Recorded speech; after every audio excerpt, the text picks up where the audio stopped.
Live from the RTPR studio, it's time for One-on-One with Belle. In this episode, Belle interviews one of the most innovative developers in the Disney theme park community.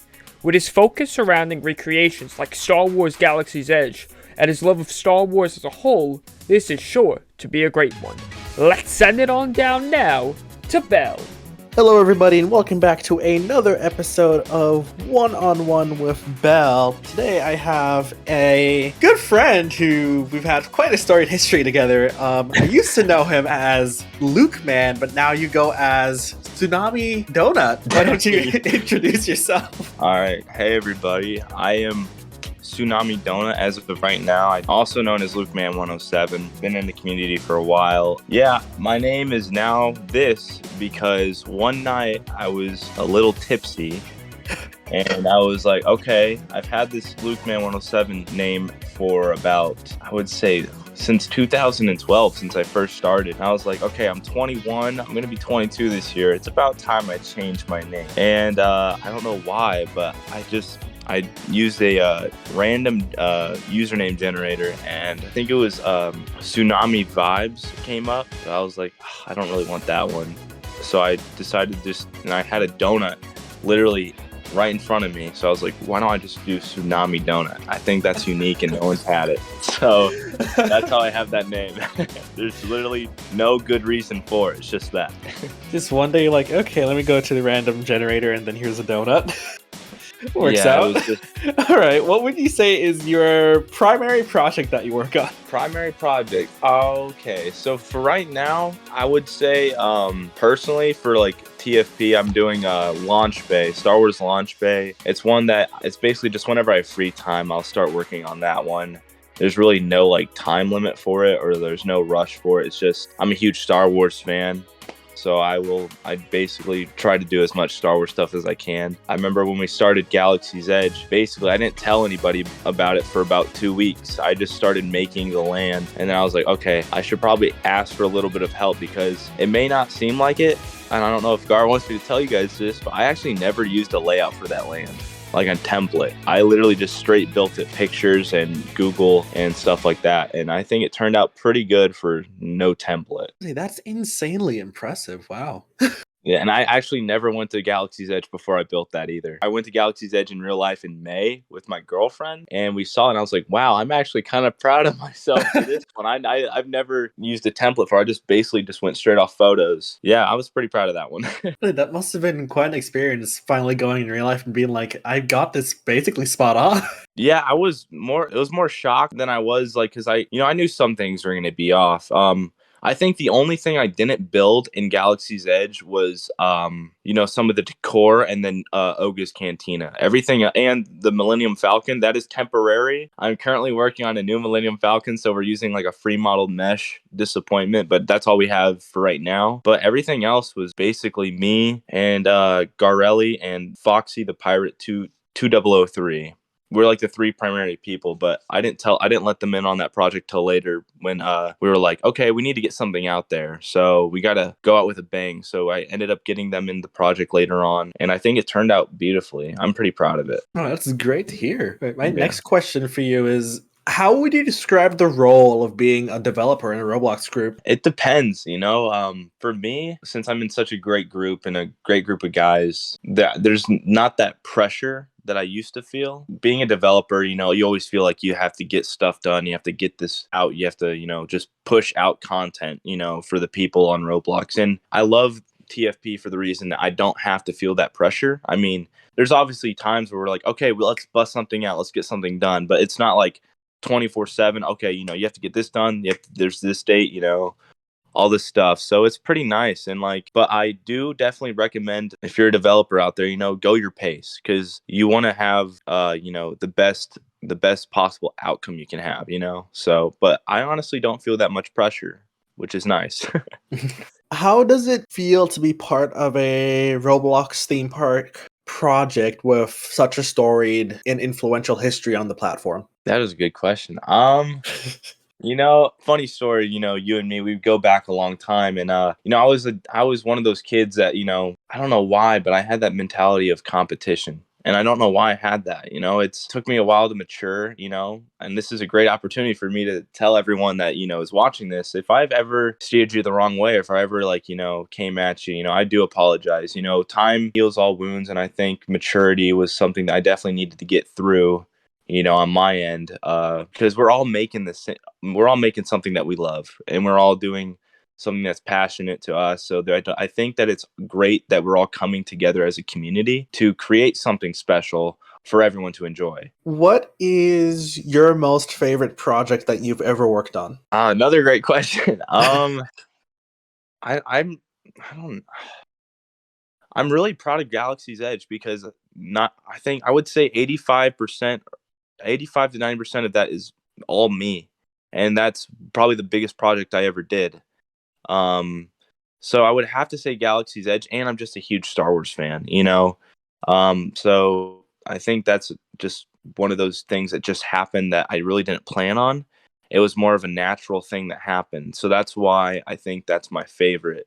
Pirates is a very close second, but there's a lot more people working on that. So Galaxy's Edge feels more like I'm more proud of it because it was more of like something I worked on. But so, yeah, that's probably it. Okay. What is your favorite real life Disney theme park and why? That's such a good question too, man. You give me some good questions. I would, I'm kind of in the same boat as Gar, where I would say Hollywood Studios is definitely my favorite to experience the rides and like be at for like the entertainment and like thrill like aspect of Disney. But there's something about Magic Kingdom that will always resonate with me for like as long as I live. It's they don't have like the most thrilling, most extreme rides there, but they have the classics. Like Space Mountain was my favorite all ever since I was growing up as a kid. I also love how immersive it is, like Pirates. Like just they have the natural, like very heartwarming rides out there. And like for me growing up, I was a huge Peter Pan kid when I was growing up, so I love Peter Pan's Flight. So yeah, I would definitely have to say Magic Kingdom beats it, but Hollywood Studios is a very close second. Oh, I can see exactly what you mean with the Magic Kingdom. It's such a historical and like nostalgic park, especially for Yeah, people who absolutely. travel to Walt Disney World. Absolutely, yeah, that's how I feel. Now, this is going to be, I think, a tough one for you. Out of the 9 main Star Wars films, if you could only save one of them, which one would it be? Oh, Empire Strikes Back. Oh, that was quick. That would have, yeah. Because I don't count 7, 8, or 9 as canon because those films aren't that good, in my opinion. Especially 8, Last Jedi. They made Luke look like a phony, and that ruined the whole rest of that trilogy for me. I've always loved Return of the Jedi because of the fight scene at the end with Darth Vader and Luke. But there's something about Empire Strikes Back. I think it was just the iconic line of learning that, Darth Vader was Luke's father. And so I think, to me, that's just such an iconic moment in Star Wars history. And I think that will always be my favorite film. But like Revenge of the Sith is such a close second. I love that film so much too. But I would have to say Empire Strikes Back just because it's older and it's one of the originals. Mhm. What other projects outside of TFP have you worked on Roblox? I've worked on, okay, this is one I'm still working on currently, but currently trying to figure out how to script it. I'm not the best scripter, but I'm working on a Stranger Things project. I've been working on one for a while where I've basically it's like a showcase / role play kind of idea where you can enter the game and you can like go through this character customization and you can pick whatever character you want to be, and then you enter in and you start at the Starcourt Mall, which is in this 3rd season if no one knows that. And you can pick locations and teleport to them and like experience like the different locations that they were at in during the show and stuff like that. So that's the project I'm doing right now, other than like Disney or Star Wars or anything like that. What tips do you have for future developers on Roblox? Don't get caught up in credit. Don't get caught up in yourself. That's something I struggled with for a very long time. Disney community knows this. I always strive for getting the credit I wanted. I was kind of got a little I got, what's it called, greedy. I got greedy I got mean. I became bitter about the work that I put in, realizing that that wasn't the right way to approach things. Take things with a grain of salt.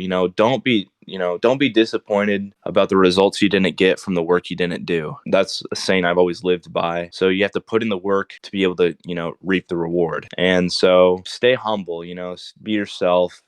Build your way. Don't try and come off like someone else. After working with TFP, I was able to kind of become more of a independent builder within and learn more about, building. And I am more proud of my projects now because I've learned more through TFP and through building. I would just say, be yourself, stay humble, don't get too caught up in it, and take your time and just be proud of what you do. What has been your experience with the greater Roblox theme park community, and what do you think about the current state of the greater Roblox theme park community? I am very content, and I'm very happy with where I'm at right now in the community. It took me a while to get where I wanted to be because I never had a group to solely stay with for a while. It was funny, the story of me and Garelli and me being caught up with TFP. I never heard of TFP until like one day I started working with I think his name is Naplet for on a Main Street project that he was doing, and Garelli and said, hey,